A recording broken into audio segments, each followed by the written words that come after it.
अस्सलामुअलैकुम। मैं Mohammad Ghalib नश्तर RK+2 high school चंदवा। बच्चों, आज हम अल्लामा इकबाल और उनकी नज़्म हकीकत हुस्न के बारे में पढ़ेंगे, जो हमारे निसाब में शामिल है। नज़्म से पहले हम अल्लामा इकबाल की सवानही कवायद की तरफ जाना चाहेंगे। तो मैं बताता चलूँ कि अल्लामा इकबाल का पूरा नाम मोहम्मद इकबाल था। बाद में उनके नाम के साथ अल्लामा मोहम्मद इकबाल का इजाफा किया गया। वो 9 नवंबर 1870 को सियालकोट में पैदा हुए और 21 अप्रैल 1938 को लाहौर में उनका इंतकाल हुआ। पैदाइश के सिलसिले में मैं वाज़ेह कर दूं कि 9 नवंबर ही वो तारीख़ है जिसे उर्दू दुनिया उर्दू डे के नाम से याद करती है। अल्लामा इकबाल के वालिद का नाम शेख नूर मोहम्मद था और वालिदा का नाम इमाम बीबी। और वाज़ेह रहे कि ये लोग, इनके आबा व अजदाद कश्मीरी पंडित थे। अल्लामा इकबाल के आबा व अजदाद ने इस्लाम कबूल किया और यानी उससे पहले वो कश्मीरी पंडित थे। अल्लामा इकबाल ने मैट्रिक की तालीम 1893 में, इंटर की तालीम 1895 में, BA की डिग्री 1897 में और MA फ़लसफ़े में 1899 में पास किया। यही उनकी मुलाकात प्रोफेसर आर्नल्ड से हुई, जिनसे उन्होंने खूब इस्तिफ़ादा किया। इल्म की तशनगी बुझाने के लिए उन्होंने 1905 में मगरिब का यूरोप का सफ़र किया और वहाँ वो 1908 तक क़याम पज़ीर रहे। 3 सालों के दौरानिए में उन्होंने 2 डिग्रियाँ हासिल की, बैरिस्ट्री की और PhD की। 1923 में हुकूमत बरतानिया ने उन्हें सर के खिताब से नवाजा। और अल्लामा इकबाल की उर्दू में 4 मजमूए हैं।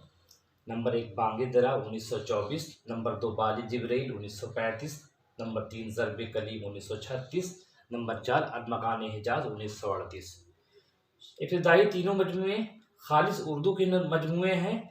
अलबत्ता आखिरी मजमूआ इसमें उर्दू के अशार भी शामिल हैं और फ़ारसी का मजमूआ भी शामिल है। यानी कि 3 मजमूए खालिस उर्दू में और चौथा मजमूआ निस्फ़ आधा निस्फ़ उर्दू में और निस्फ़ फ़ारसी में शामिल है। इकबाल को हम एक बुलंद पाया शायर के हैसियत से जानते हैं।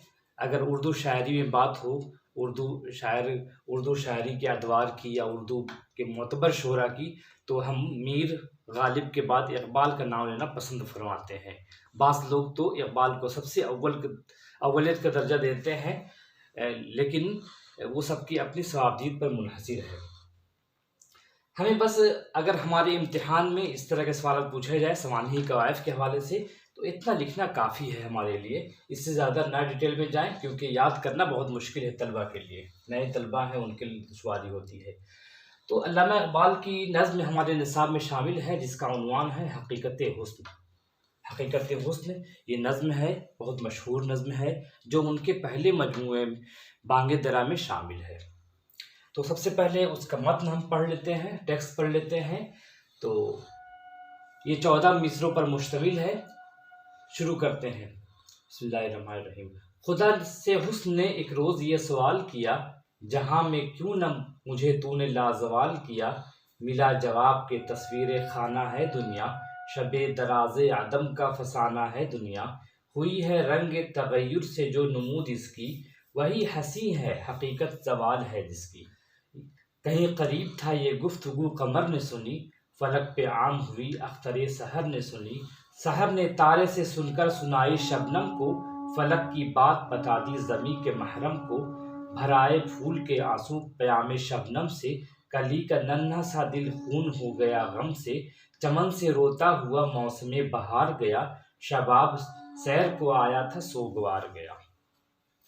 इस नज़्म में हमने जो सरसरी मुताला किया, उसमें ये बात वाज़ेह हुई कि ये मुकालमे चल रहे हैं।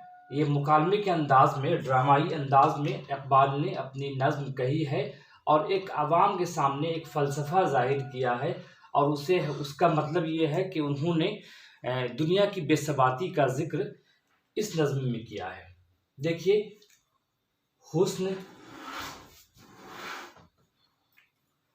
लाजवाल, तस्वीर खाना, शबे दराज आदम, फसाना,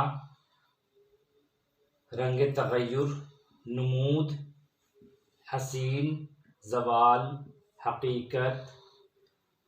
अब देखिए इस इन इन अशार में हमने देखा कि जो एक शेर है उसमें तमाम जो अल्फाज लफ्जियात का इस्तेमाल किया गया है वो सब एक दूसरे से मिलजुलते हैं। हुस्न है, लाजवाल है, तस्वीर खाना है, शबे दराज आदम है, फसाना है, रंग तगय्युर है, हसीन है, हकीकत है, जवाल है।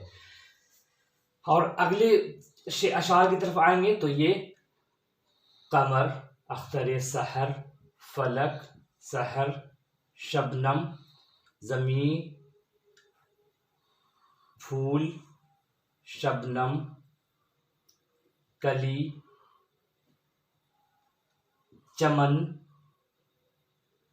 शबाब, मौसम बहार, सोगवार।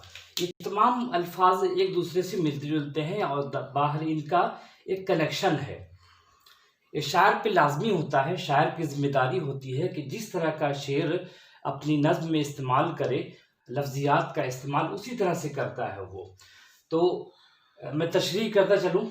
इसमें कहा गया है, खुदा से हुस्न ने एक रोज़ सवाल किया, हुस्न यानी खूबसूरती ने एक रोज़ अल्लाह से सवाल किया कि तुमने हुस्न को जवाल क्यों बनाया है, लाजवाल क्यों नहीं किया है। मतलब ये कि हुस्न जिसके अंदर खूबसूरती है वो हमेशा खूबसूरत रहे, ऐसा तुमने क्यों नहीं किया। तो जो फितरत का जवाब आता है कि तस्वीर खाना है दुनिया, ये एक तस्वीरों का एल्बम है, ये उतार चढ़ाव होता रहता है।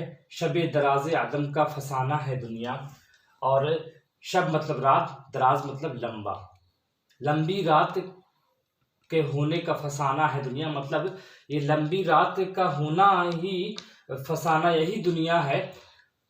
और इसी की वजह से दुनिया में जो खूबसूरती है, तगय्युर है, रंगारंगी है, इसी की वजह से कायम है।